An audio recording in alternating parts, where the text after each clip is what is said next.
I'm Anna Webb. Welcome to A Dog's Life. Hey,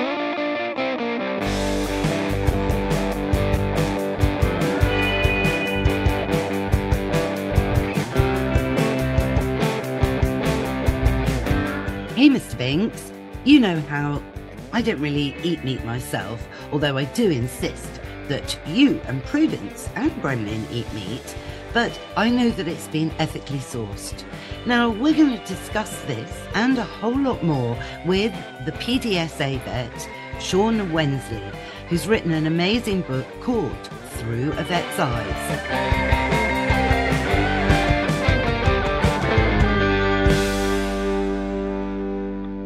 Sean Wensley, welcome to A Dog's Life.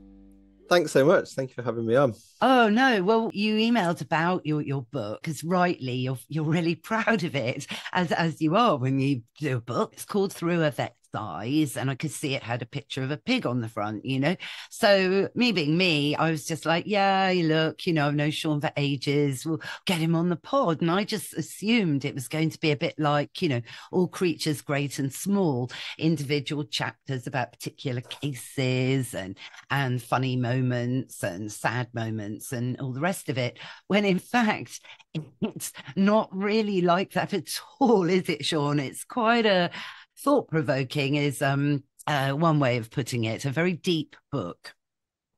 Yeah, well, thanks again for having me, Anna, and needless to say, thank you for reading the book as well, because you don't, when you're writing a book, it's a bit of a labor of love, isn't it? And you sit there for quite a long time not daring to believe that someone might one day read it, so that's all fabulous. Thank you.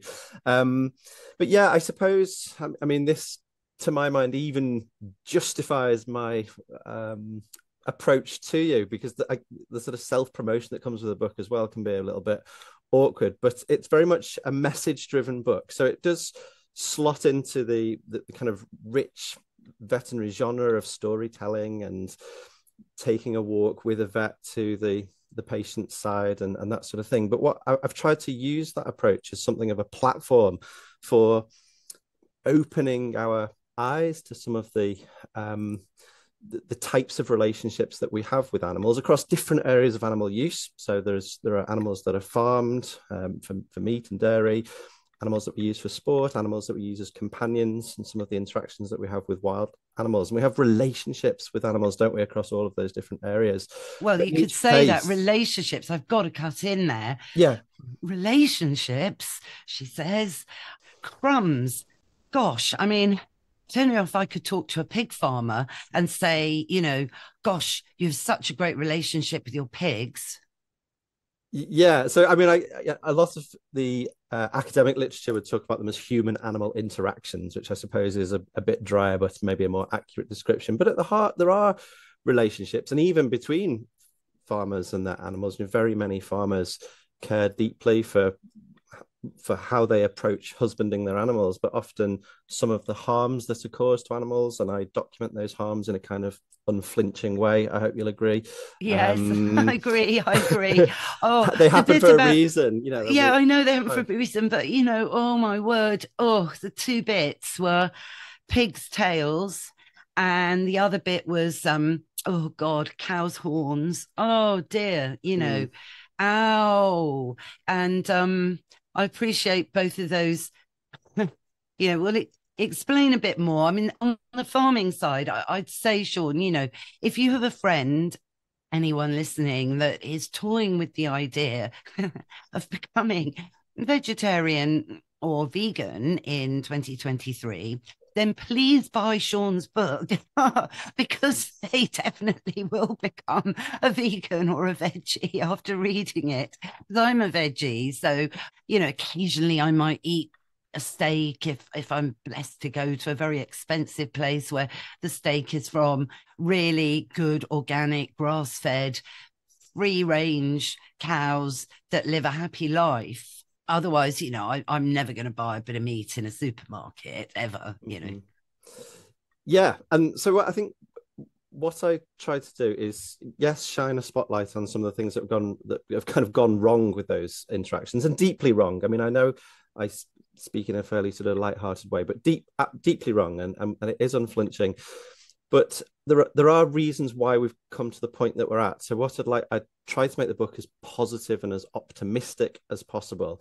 And some of those reasons are that historically we just haven't been so able to identify elements of animal well-being and pain and suffering, or there's been some evidence but we've been reluctant to believe it for one reason or another. And then even now that we know about some of the harms that we cause and there is a good scientific basis for them, nevertheless our society is set up and our economic model is set up in a certain way, and that's going to need to change dramatically. And I don't shy away from that. I think it's not intended to be a prescription for veganism or vegetarianism, and I do talk about sort of some of the higher welfare assurances that are available, but the bottom line, I think that the take-home message, and one of the phrases I use in the book, is about our animal welfare footprint and thinking about our animal welfare footprint, and that comes about by the way we vote and the type of food we choose to buy and certain logos that we look for. I think the important thing is that we're thoughtful and aware, and as long as everybody does something different, then I massively respect people that do choose vegetarianism and veganism. I think they're really important options for some people.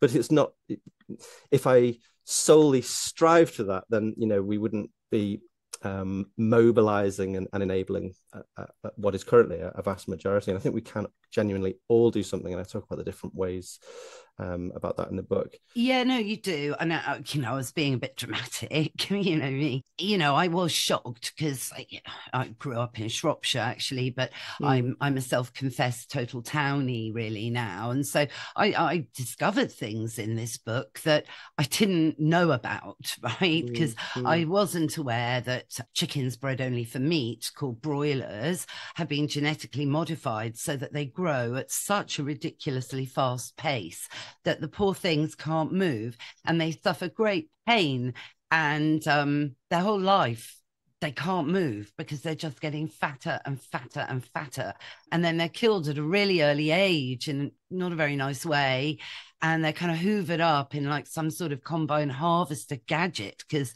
people can't even be bothered to pick them up individually.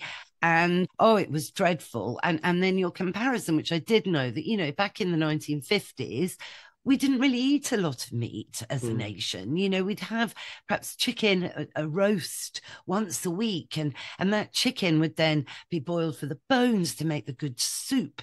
And then, and you'd have the leftovers, and it would go on for several meals. Whereas the book left me feeling, we're very greedy, and, we've got so much choice on the shelves to eat. And there really needs to be a step change. But you also highlight how campaigns like, the Jamie Oliver campaign on battery chickens, and that was very eye-opening. Do you remember that one? Yeah. And customer demand, as you said, is now making farmers think, well, actually, if we're going to sell any chickens at all, they actually have to be free range or organic, because that's what the consumer wants. And ultimately, the client's always right.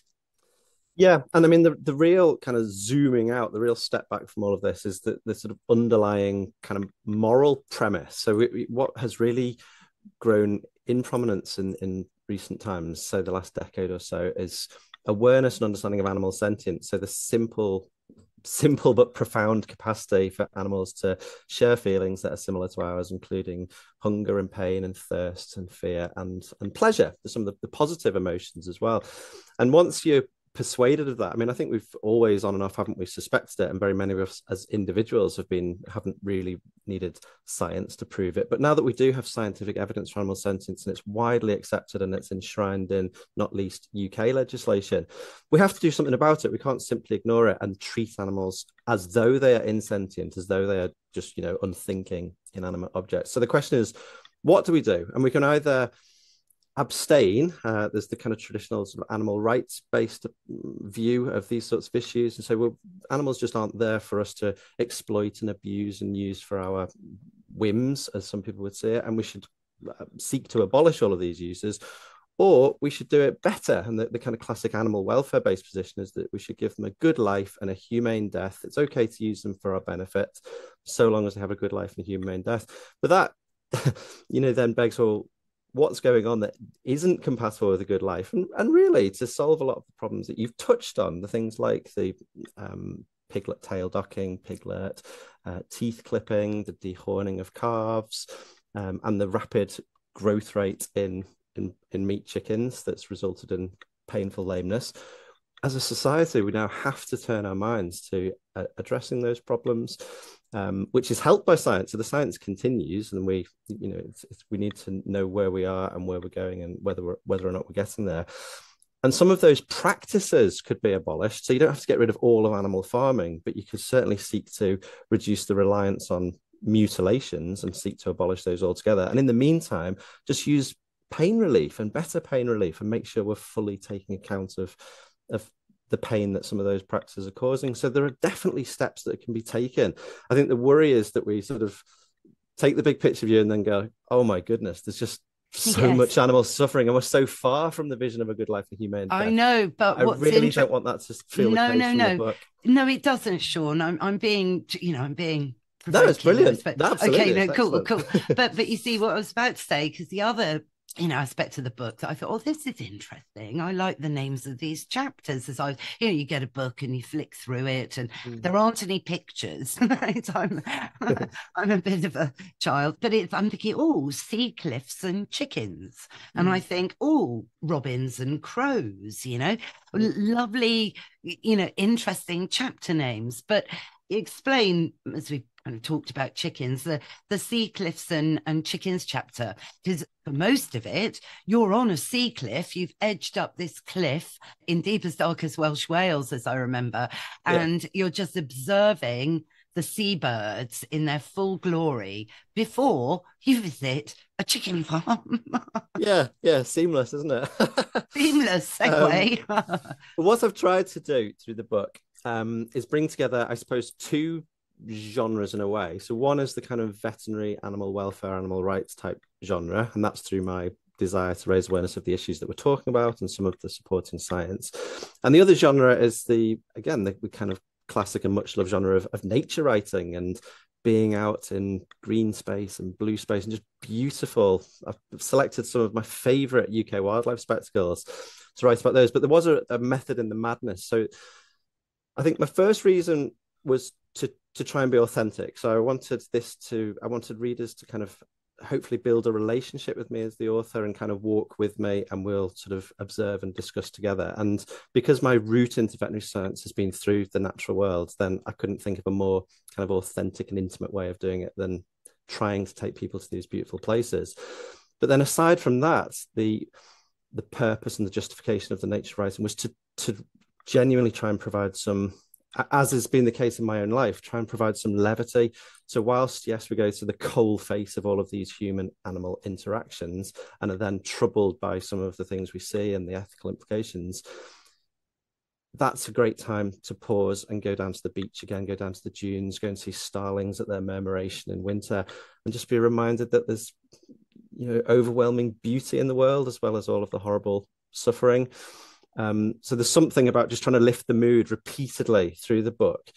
And then finally, I think there's something about both being reminded that our domestic and domesticated species have come from nature. They haven't just landed on the earth for our use. So it's a kind of reminder that they all have wild ancestors, which is relevant to considerations of how we look after them.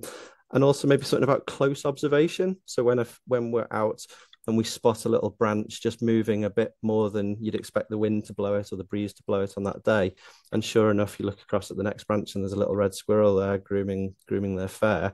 That kind of close observation is also applicable to the farm and other settings where, for example, indicators of pain in a lamb that have had their tail docked without anesthetic or pain relief are that they just kick a little bit more and they wag their tail a little bit more. And they're more likely than their pen mates that have had pain relief in experimental settings to lie down and stand up and again kick the legs. And it's just all about animal observation, and I think hopefully trying to attune the reader a bit to that as well. I felt could be valuable. Well, yeah. I mean, absolutely. And you talk a lot in the book about birds.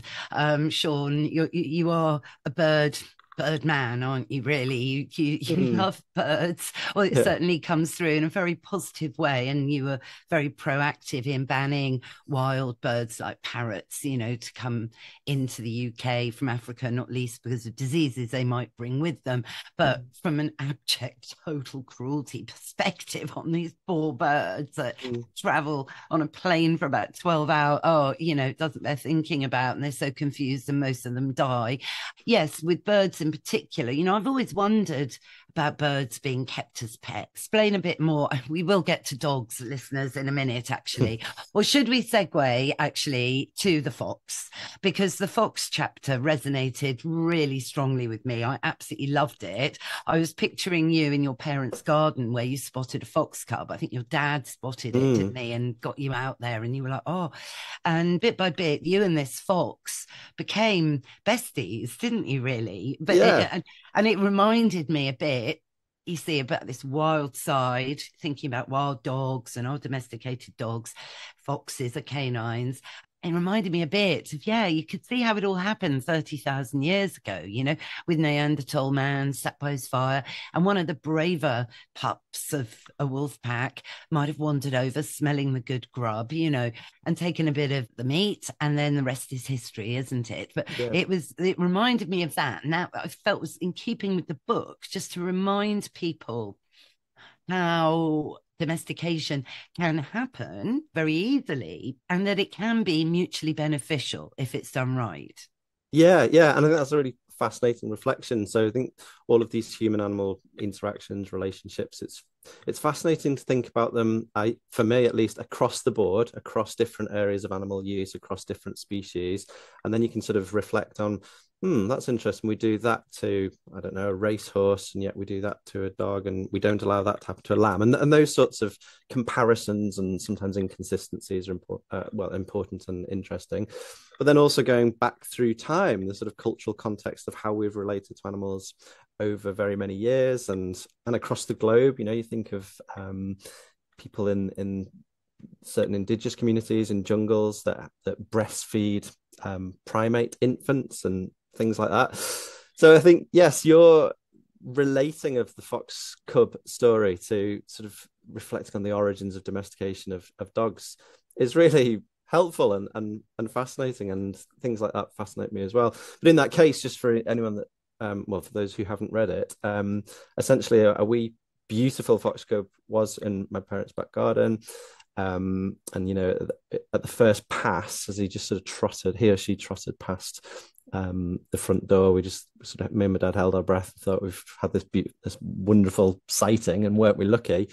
But the fox kept returning to the garden, and for some reason, so I don't know why, this one was particularly bold and inquisitive, but I was able to build a relationship with that cub through sort of usual training type methods. I was offering bits of food that they liked, but he came to be very trustful, and he would come every single night, and eventually the relationship focused as much around play as it did on food. And the most memorable that I write about in the book was kind of the game of round and round the mulberry bush, where it was Yes. pouring with rain, and this fox Sounds just like comes what we do. on the Here other I gone. side. Yeah. Yeah, Yeah. and you go left, he goes right. You go right, he goes left, and then you both go left, and you bump into each other, and he sort of leaps in the air. But at any point, if there was fear, if this was fear based, he could have just legged it, and we'd have never seen him again. But he didn't. He went back to the other side, and he's even more. His whole body language is totally sort of heightened stimulation, arousal. You could just almost hear the laughter. It was just fantastic. And then he went round, didn't he? And he collected all the sort of rogue dog balls from everybody else's From everybody else's gardens. gardens, yeah, And then he brought found them. this like great selection. Yeah, absolutely fantastic. I mean, I suppose one thing that we've seen with the rise of camera phones and social media, you do see these sorts of fascinating behaviors by wild animals, and not least foxes. And we've seen foxes on children's trampolines, haven't we, on YouTube and Twitter and so on. So I think we know that they're just really playful, really clever, really inquisitive, and I was fortunate in that case to sort of be on the receiving end. I think one of the reasons I was glad to be able to include it is, whilst you're sort of taking a bit of a broad brush view of kind of animal use across the world, it was maybe just a way of reassuring and reminding readers that I'm as vulnerable to being totally sucked into the life of another individual animal as anybody else, and absolutely loved and was enriched by it. Yeah, no, it's lovely. But you focus in the book on all these important things like the five freedoms. More recently, they've been adapted, haven't they, Sean, to be called the five domains: Mm. nutrition, behavior, environment, emotion. So it's been slightly tweaked. And of course, that Fox Cub had all of that. But if we move to your chapter on domesticated dogs, you are the PDSA vet, I should say, as well. So I'm just going to read this quote, which was from the PDSA, which apparently, in the charity's opinion, sums up Britain's dogs. May I just read this little quote? You know the quote I mean. Yeah. So the PDSA reckons UK dogs are stressed, lonely, overweight, bored, aggressive, misunderstood, but loved. Discuss. Yeah. So I think when we go back to that starting point, that all animals, whether or not they're being kept as pets or for food or for sport, should, as a result of their sentience, have a good life and a humane death. Then our job is to look across all of those different areas and find examples, or check that there aren't examples of where the good life aspiration isn't being met. So basically seek to identify welfare problems that we can then try to address.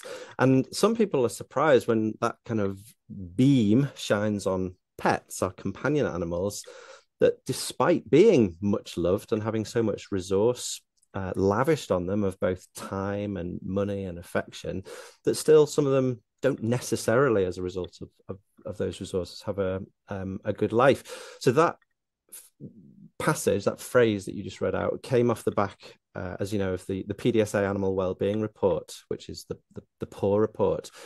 And we, PDSA, have been doing that with YouGov annually since 2011. And it's the largest annual survey of pet, dog, cat, and rabbit wellbeing in the UK. And it essentially is asking, are the UK's pet dogs, cats, and rabbits having their 5 welfare needs met? So we see examples in dogs of where they're, unsurprisingly, that they're not having their 5 welfare needs met, at least some of them and not all of the time. We have plenty of evidence for that on just clinical experience from everyday veterinary practice. But the PAW report then provides kind of statistics and data and backing for that based on nationally representative samples of pet owners. The kinds of findings that then lead to those words are things like a fifth of dogs are routinely left at home for 5 or more hours each day, which, as we know, can be a risk factor for both general boredom and understimulation, but for some dogs, separation related behavior, so they can't actually cope with being left alone and can suffer as a result of that. There's a pet obesity epidemic, as we pretty well know, so around 60% of dogs are either overweight or obese, and so on. And so, once we've got those stats, we want to bring that message to the general public. And I guess having a soundbite like that has helped us just stop people in their tracks and prick their ears up and go, hang on, we love that. These are our much loved family members. How can that possibly be true? But it's in the context of data to give supporting evidence for it. And I guess, again, as ever, the intention isn't then to just feel as though everyone's bashed on the head and feel really sad. It's as a launch pad for what can we do, and look at the examples of good practice and say, but it's not happening there. Let's go down that avenue and see if we can replicate it, and that sort of thing.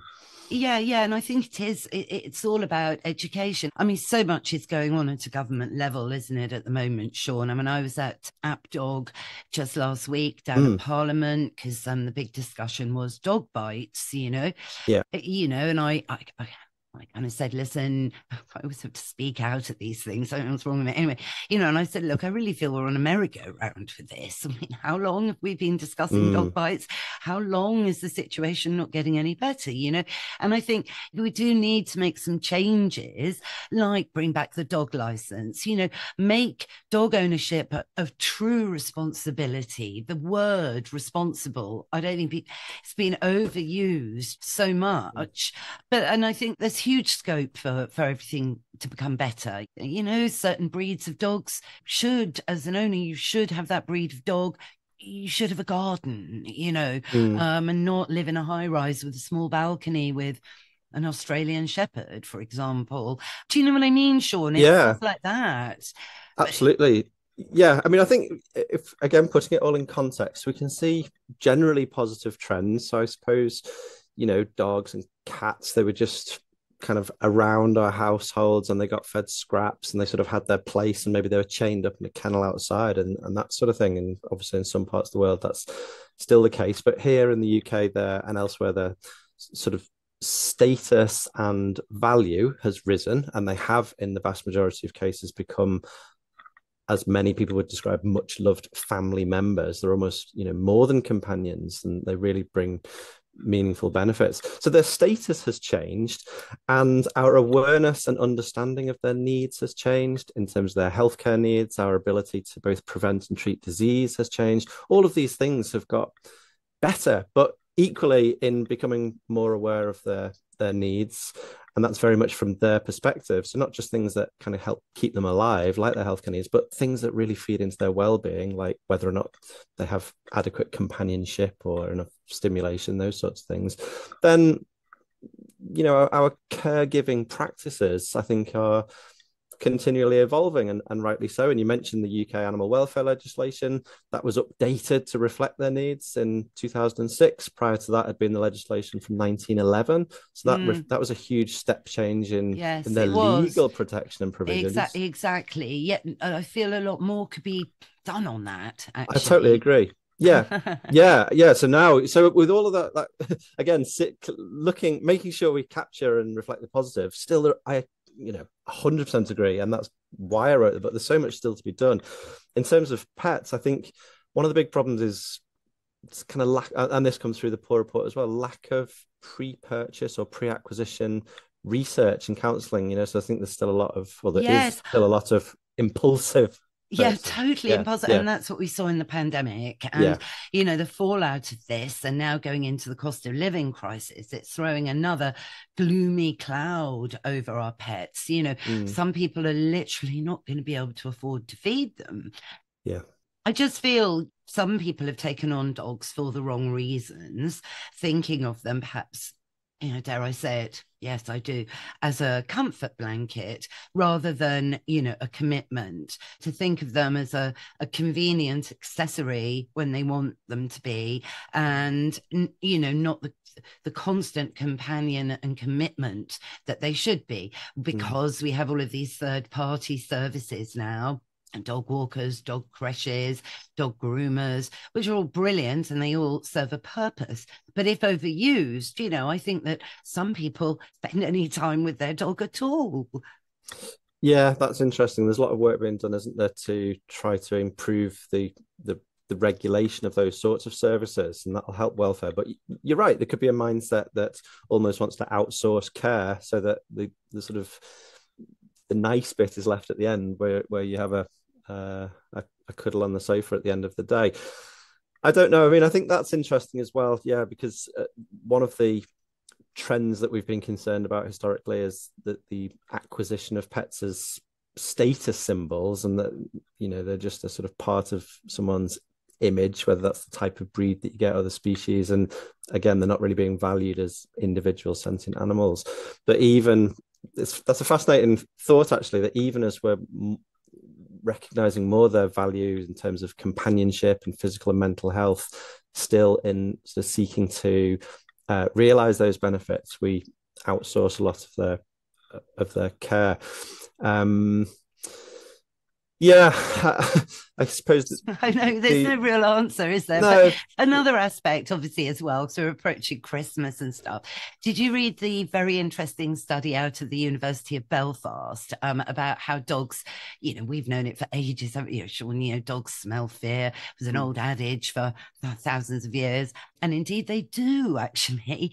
So before science proved that dogs smell our cortisol levels and our stress, dogs' behavior to somebody fearful or stressed in the past would have given that adage, the adage that it is, if you know what I mean. Yeah. So that shows for me that dogs do react behaviorally to the smell, for example, of cortisol. And the moment, particularly, everyone I know anyway is totally stressed out. And then you think, well, no wonder the PDSA starts that quote with the word stressed, Yeah. because stress can be contagious. Yeah, and we know that there's all sorts of triggers for stress in our pets, don't we? I mean, classics that cats are particularly vulnerable to are things like, but dogs aren't immune. Things like even just a new kitchen or a new bathroom, and there's that kind of physical alteration to the house, and there's works, tradespeople coming in and out of the house. Periods of divorce or relationship breakups are, of course, so stressful for people. But we know that pets can be reactive to that as well and are very tuned into the stress those sorts of times. Similarly, the arrival of a new baby and some of the steps that you can do in advance of a new baby coming to prepare pets for the arrival. So they are, I mean, yeah, as you say, we've known for a long time that they're very tuned in to our mood and our household's mood and the stresses and strains that are there. And I think as for all animals, it's becoming increasingly aware of those depths of animal experience that I suppose heightens our duty to try and protect them. So perhaps back in the day, the period that we alluded to earlier, it was sort of about keeping animals alive, wasn't it? It was like survival. It was making sure that they had enough food, enough water, that they got taken to the vet when they needed it. It was all very physical and meeting their physical healthcare needs. And now what we're seeing more of and becoming more of is the importance of paying attention to their emotional and their psychological needs. And I think that's gone from feeling a bit ridiculous to some people as being quite mainstream, and rightly so. Yeah, because dogs are hugely adaptable. But yeah, like with the Australian Shepherd, it should be in Australia herding sheep and, being a very physical dog and having a purpose. Dogs had a purpose for us back in the day that was things like, driving our cattle to market so we could sell them. That's the start of capitalism. We couldn't have done it without the dog. But now it all seems to be much more about helping us emotionally, because most of us aren't farmers with sheep dogs and cattle dogs. They are, I mean, my dogs are in the room right now. They're fine. They've been for their good long walk and all the rest of it, and they're just relaxed in their beds, which is great. And we'll do more activity this afternoon and settle again. The 5 freedoms, the 5 domains, so important, Sean. But look, I mean, this book, I really urge listeners to really think about investing in this for Christmas, because it really is very, very thought-provoking. And the last chapter, very briefly, Sean, highlight why you've written the last chapter called The Power of One. Well, thanks, Anna. I mean, absolutely, to bring together and just to put a final focus on this idea that whilst the world's many problems, not least animal welfare, goodness me, climate change, biodiversity, antimicrobial resistance, widespread poverty, dear me, they're not only interlinked, which I talk about at different points in the book, but at the end, but they can all seem overwhelming. And I think I love the phrase paralysis through analysis, and we can just either feel overwhelmed from day dot, or we can start thinking about it and worrying and wondering what we can do, and then feel overwhelmed regardless. I think we just have to keep believing that there are things that as individuals we can do, and if lots of individuals do things, then better things can happen collectively as a result of that. It's not, as I say, that isn't a prescription then for sort of taking the heat off corporations and governments and so on. Those institutions need to do lots more as well, but they're probably they're demonstrably more likely to do it if they feel it's the collective will of the people and that we're exerting our pressure. So I just give nice practical examples of things we can do, whether that's just if we're fortunate to have a garden, to garden in a way that's sympathetic to wildlife and plant plants for pollinators, and maybe put a little wildlife pond in if you're able to, not using the pesticides and weed killer, all that sort of thing. through to how we vote. I include, and then voting with our wallets, our food purchases. So I've included a nice little infographic which the British Veterinary Association had created, which shows you the different logos on food packets, whether that's sausage or bacon or whatever animal derived food you might be looking for. And that helps you understand which are classed as some of the higher welfare options, and kind of linking, I suppose, those animal welfare choices with the environment and economics is my support and others' support of the less and better approach to meat and dairy. So you talked about the meat chickens and how, yeah, we used to value meat a lot more and not eat so much of it and sort of really value it when we did. And we can probably, and indeed we need really on environmental grounds as well to get back to something like that, where we're not eating so much meat and dairy. Many reports, including government reports, have clearly stated that. But that then means that if we're to retain proportional spend, we can eat a bit less but pay a little bit more for it. I try and debunk the myth that higher welfare food's really, really expensive and totally out of the reach of most, albeit that I'm very sensitive to that sort of topic at the moment in the cost of living crisis.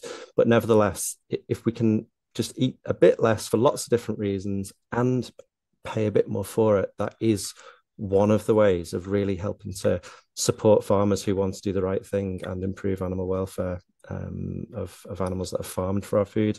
But I hope it's really, again, sort of practical and optimistic, and leaves us on something of a high, that we can all help make change and reduce our animal welfare footprint.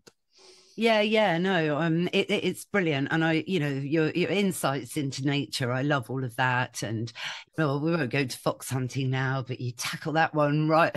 I agree, Sean. There's lots of issues in here, so thank you. Thanks for talking on it. It's called Through a Vet's Eyes. Who publishes it, Sean? It's published by Octopus, and as you know, the subtitle is How We Can All Choose a Better Life for Animals, and I suppose that's the bit that really tells you what it's about. But exactly. Yeah. No, it really is. And and we'll put all the links in the show notes to where you can get it, I guess, Amazon and those sorts of places. Yeah, absolutely. Yeah, all the usual online retailers and some independents as well.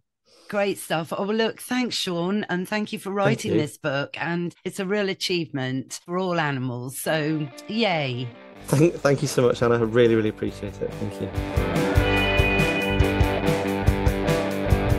That's our show, Mr. Binks. What did you think? Yes, I know some of the farming bits were a bit gory, but there's always prospect for change and living more ethically with all nature. What's that? Yes, you're right. It is time for Woof of the Week. We need to readdress the balance of how we share the planet with animals and not exploit them for our own means. Well, I hope you all enjoyed it. If you did, go on, rate and review the show wherever you tune into your podcast. Thanks again, of course, to Vet Sean Wensley, and all the links to his book Through a Vet's Eyes are in the show notes. Thanks, of course, to Mike Hansen, my producer. Find out more about him and his Jack Russell, call Billy, at Pod People UK. And for me, I'm just at Anna Webb Dogs. What's that, Mr. Binks? Oh yes, you're right. We have got this new Patreon service, which means that if you liked what you hear, go on, you can give us a little tip. But we'll be back in your feed next Sunday, so why don't you subscribe now? And that way you'll never miss another show. Bye for now.